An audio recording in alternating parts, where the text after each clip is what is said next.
First இந்த குழம்பு பண்ணுறதுக்கு அடுப்பில் ஒரு பேன் வச்சுக்கலாம். பேன் நல்லா சூடானதுக்கு அப்புறமா 3 குழிக்கரண்டி அளவுக்கு நல்லெண்ணெய் சேர்த்துருக்கேன்.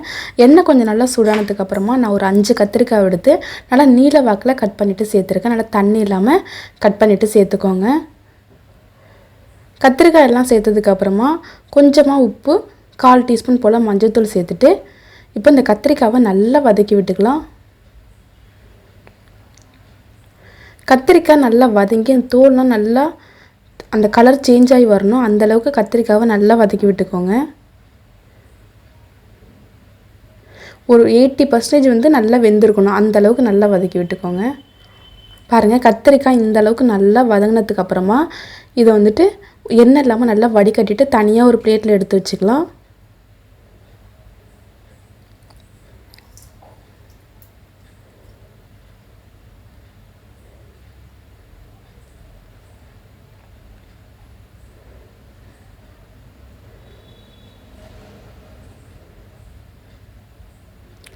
கத்திரிக்காய் வறுத்தது போக பேலன்ஸ் வந்துட்டு எனக்கு எண்ணெய் இருக்குது.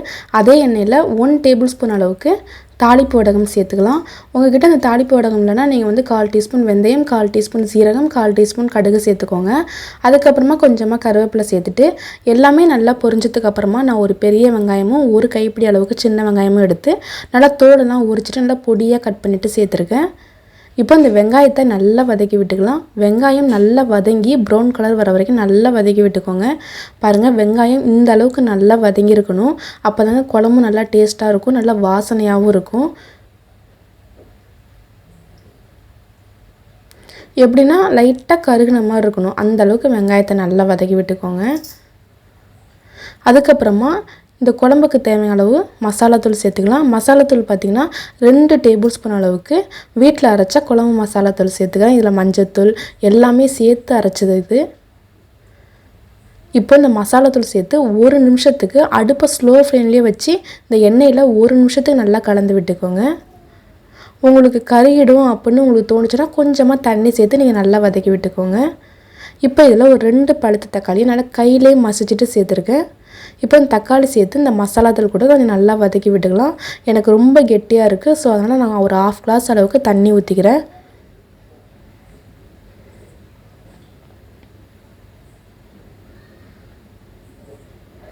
கொஞ்சமாக தண்ணி சேர்த்துக்கோங்க.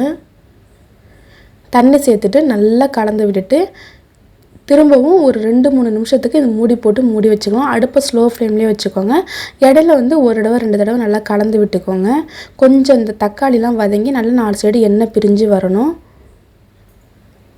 பாருங்கள், நல்லா எண்ணெய் பிரிஞ்சு வந்துருச்சு. தக்காளிலாம் கொஞ்சம் நல்லா வதங்கிருச்சு. இப்போ இதில் நம்ம ஆல்ரெடி வதக்கி எடுத்து வச்சுருக்கிற கத்திரிக்காவை சேர்த்துக்கலாம். கத்திரிக்காய் சேர்த்து 1 தடவை நல்லா கலந்து விட்டுக்கலாம் அந்த மசாலா கூட.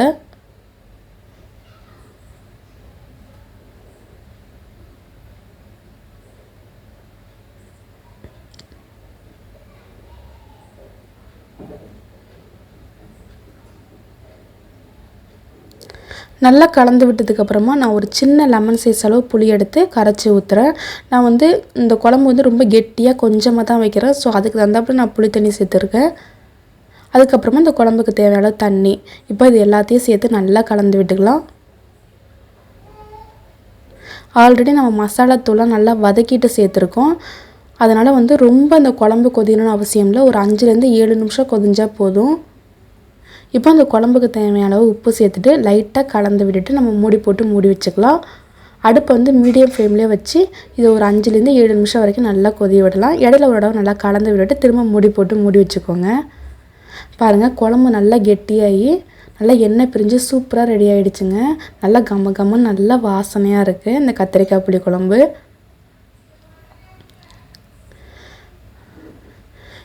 இந்த புளிக்குழம்பு தண்ணியாக வச்சா எப்படி இருக்குமோன்னு எனக்கு தெரியாது. பட் ஆனால் இந்த கிரேவி பக்குவத்துக்கு வச்சு நீங்கள் கொஞ்சமாக 1 ஸ்பூன் எடுத்து நீங்கள் சாதத்தில் பிசைஞ்சு சாப்பிட்டா கூட அவ்வளோ சூப்பராக இருக்கும்.